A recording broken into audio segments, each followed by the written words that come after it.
So Humoresque is a piece of drama and contrast and definitely a few technical challenges. And there's just so much to talk about. I'm going to try to give you a lot of information and it might seem like kind of a blur, but just hang with me, okay? All right, so starting at the beginning, I'd say the character here is very sweet, very innocent.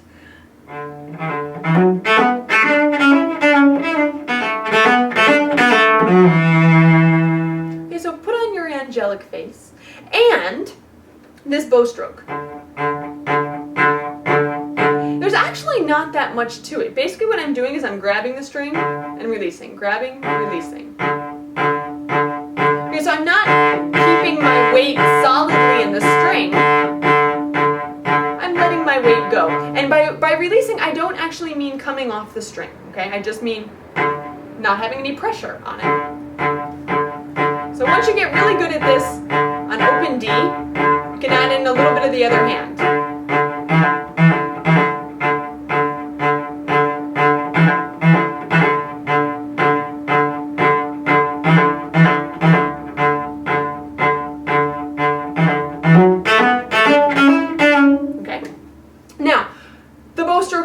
Will get you a nice clear ringing sound, but then we need to think about how we're actually going to shape this phrase. All right, and all that will require is taking the same bow stroke and changing how much bow we actually use. So I'm going to start out very small bows, and as the intensity of the phrase increases, I'm just going to use more, and then I'll let it relax again. All right, so just watch my bow distribution here, starting with teeny bows, starting in the middle of the bow.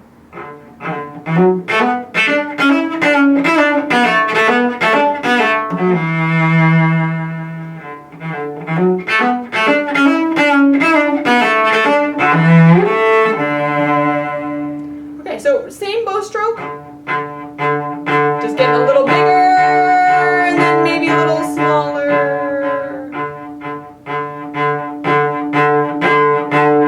Okay, so again, that practice on the open string would be a great idea. And one last thing about this opening first couple measures is on the long note, let it decay.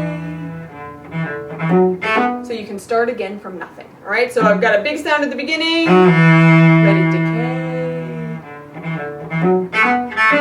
Okay. Then we go from sweet and innocent to super melodramatic in this section, right? Certainly, this opening shift might take some practice just back and forth. And since I do think this whole section should be pretty effusive, I think if you do vibrato, if you know how to do vibrato, do lots of it. Maybe like on every single note would be nice. And I'm not at all opposed to a little bit of a slide on this opening shift.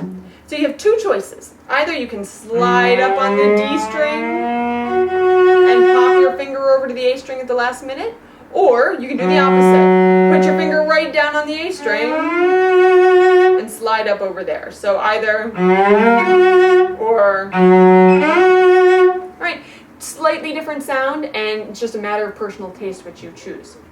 But either way, breaking it down from slow practice and then speeding it up little by little, okay, would probably be the way to go. All right, so you've got that opening shift. Now, there's some other shifts here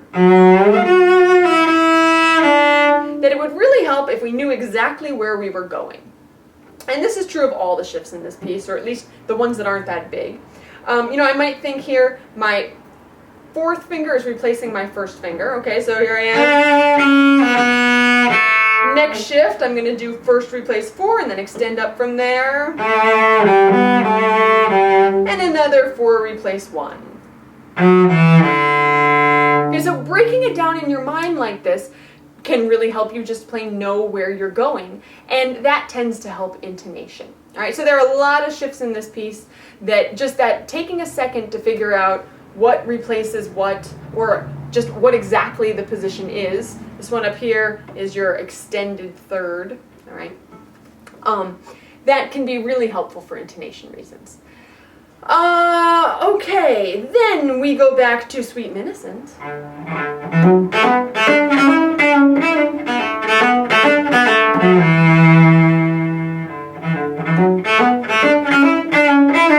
But, new shift here, right? And this is one, just do it over and over.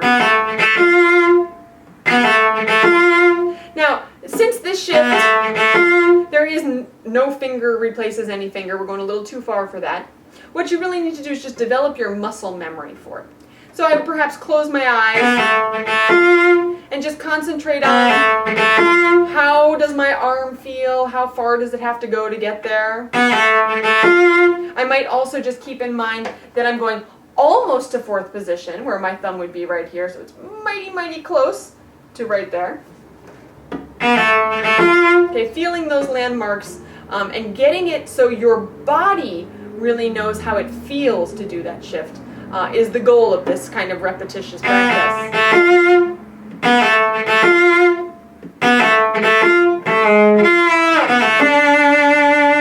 All right. Then the dark storm clouds come out. So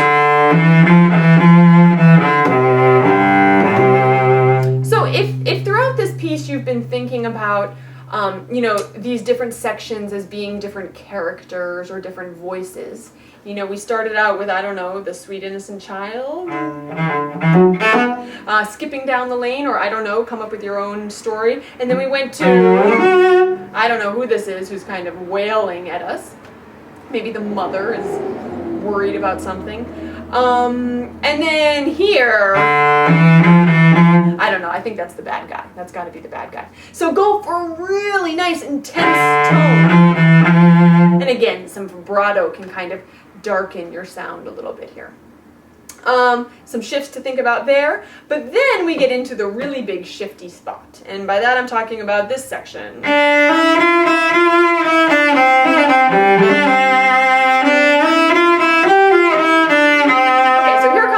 First, well, not our first big shift, but yet another big shift. And some repetitious practice here, back and forth.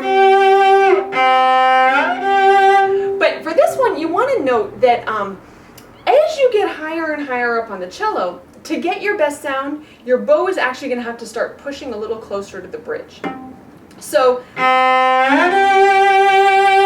maybe I'm exaggerating, maybe I wouldn't really go that far, but pay at least as much attention to where your bow is on these big shifts going up high as you are to your other hand. Okay? Because the phrase is leading up there, and if your bow's too far back here, you will get a totally wimpy sound. Okay, so go for it.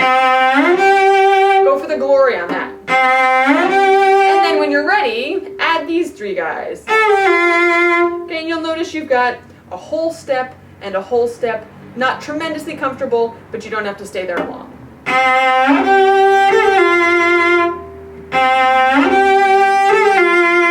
Okay? And then we do the next little chunk. And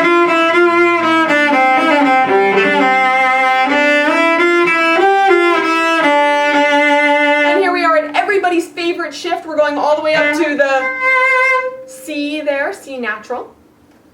And for me, and you may be different, but my hands aren't huge, all right? So I need to bring my thumb around. If I leave it back here, I totally cannot do vibrato, at least not very nice vibrato.